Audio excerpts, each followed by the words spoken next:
ಇದು ಬಹಳ ಪವಿತ್ರವಾದಂಥ ಐತಿಹಾಸಿಕವಾದಂಥ ಈ ಮಲೆ ಮಹದೇಶ್ವರ. ಇದು ವಿಶೇಷವಾಗಿ ಎಲ್ಲ ವರ್ಗದ ಜನ, ಬಡವರು, ಮಧ್ಯಮ ವರ್ಗ, ಎಲ್ಲ ಜನ ಈ ದೇವರನ್ನ ಬಹಳ ಆರಾಧನೆ ಮಾಡ್ತಾ ಇದ್ದಾರೆ. ಇಲ್ಲಿ ಒಂದು ಸಂಪ್ರದಾಯ ಮೊದಲಿಂದ ಕೂಡ ಬೆಳ್ಕೊಂಡು ಬಂದಿದೆ. ಈ ಕಾಡಲ್ಲಿ ವಾಸ ಮಾಡೋರು ಕೂಡ ಇಲ್ಲಿ ಸೇವೆ ಮಾಡುವಂತ ಒಂದು ಭಾಗ್ಯ ಇಲ್ಲಿಂದ ಕೂಡ ಮಾಡ್ಕೊಂಡು ಬಂದಿದೆ. ಅಂದ್ರೆ ಈ ಶಿವನ ಸ್ವರೂಪ ಇಲ್ಲಿ ಎಲ್ಲರೂ ಕೂಡ ಆಶ್ರಯವಾಗಿ ನಿಂತಿದೆ. ಬಹಳ ಪರಿಶುದ್ಧವಾಗಿ ಇದನ್ನ ಕಾಪಾಡಿಕೊಂಡು ಬಂದಿದ್ದಾರೆ. ಸೊ ನಾವು ಕೂಡ ಕ್ಯಾಬಿನೆಟ್ನ ಇಲ್ಲಿ ಮಾಡಬೇಕು ಅಂತೇಳಿ ನಮ್ಮ ಸರ್ಕಾರ ತೀರ್ಮಾನ ಮಾಡಿದೆ. ನಮ್ಮ ಆಚಾರ ವಿಚಾರಗಳು ಕೂಡ ಹೆಚ್ಚಿಗೆ ಪ್ರಚಾರ ಆಗಬೇಕು ಅನ್ನೋದು ನಮ್ಮ ಸರ್ಕಾರದ ಉದ್ದೇಶ.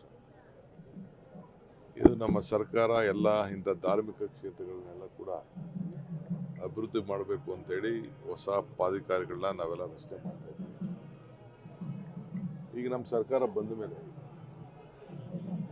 ಇಲ್ಲಿ ಪ್ರಾಧಿಕಾರ ಮಾಡಿದ್ದೀವಿ, ಮೊನ್ನೆ ಯಲ್ಲಮ್ಮ ಕ್ಷೇತ್ರ ಮಾಡಿದ್ದೀವಿ, ಚಾಮುಂಡಿ ಕ್ಷೇತ್ರ ಮಾಡಿದ್ದೀವಿ.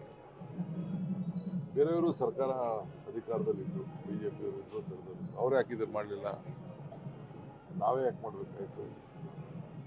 ಅಂದರೆ ನಾವು ಸರ್ವ ಜನಾಂಗ ಕೂಡ ಒಳ್ಳೇದಾಗಲಿ ಅಂತೇಳಿ ನಾವು ಬಯಸ್ತೇವೆ, ಅಭಿವೃದ್ಧಿ ಮಾಡ್ತೇವೆ. ನೀವು ಯಾರನ್ನೇ ಕೇಳಿದ್ರೆ ಯಾವ ಕಾಲದಲ್ಲಿ ಏನೇನಾಯ್ತು ಅಂತ ಈ ಇತಿಹಾಸಕ್ಕೆ ಬನ್ನಿ, ಈ ದೇವರ ಇತಿಹಾಸಕ್ಕೆ ಬನ್ನಿ. ನಮ್ಮ ರಾಜಕಾರಣ ಮುಖ್ಯ ಅಲ್ಲ, ಭಕ್ತರಿಗೆ ಬಂದಂಥವ್ರಿಗೆ ಸರಿಯಾದ ರೀತಿಯಲ್ಲಿ ಮನಶುದ್ಧವಾದಂಥ ಬೇಡಿಕೆಯನ್ನ ಮಾಡ್ಕೊಳ್ಳಿಕ್ಕೆ ಒಂದು ಅವಕಾಶ ಮಾಡಿಕೊಡ್ಬೇಕು. ಅದನ್ನೆಲ್ಲ ಕೂಡ ಇವತ್ತು ನಾವು ಅವಕಾಶ ಮಾಡಿಕೊಡ್ತಾ ಇದ್ದೀವಿ. ನಾನು ಇಲ್ಲಿಗೆ ಹಿಂದಿನ ದಿನ ರಾತ್ರಿನೇ ಬಂದೆ, ಬೆಳಗ್ಗೆ ಪೂಜೆಗೆ ಬರಬೇಕು ಅಂತಲೇ ನಾನು ಇಲ್ಲಿಗೆ ಬಂದೆ. ಭಾಳ ಸಂತೋಷದಿಂದ ಇವತ್ತು ಮಹದೇಶ್ವರನ ದರ್ಶನ ಮಾಡಿದ್ದೇನೆ. ಇನ್ನು ರಥಸೇವೆ ಕೂಡ ಮಾಡೋಂಥ ಅವಕಾಶ ಸಿಕ್ಕಿದೆ. ಸೊ ಇವತ್ತು ಎಲ್ಲರೂ ಕೂಡ ನಾಡಿಗೆ, ರಾಜ್ಯಕ್ಕೆ ಎಲ್ಲ ಒಳ್ಳೆಯದಾಗಲಿ. ಇಲ್ಲಿರಂಥ ಬಂದಂಥ ಎಲ್ಲ ಭಕ್ತರಿಗೂ ಕೂಡ ಮನಸ್ಸಿಗೆ ನೆಮ್ಮದಿ ಸಿಕ್ಕಿ ಅವರೇನು ಬಯಸ್ಕೊಂಡಿರ್ತಾರೆ ಎಲ್ಲ ಕೂಡ ಭಗವಂತ ಅವ್ರಿಗೆ ಸೃಷ್ಟಿಸಲಿ ಅಂತ ಹೇಳಿ ಪ್ರಾರ್ಥನೆ ಮಾಡ್ತೀನಿ.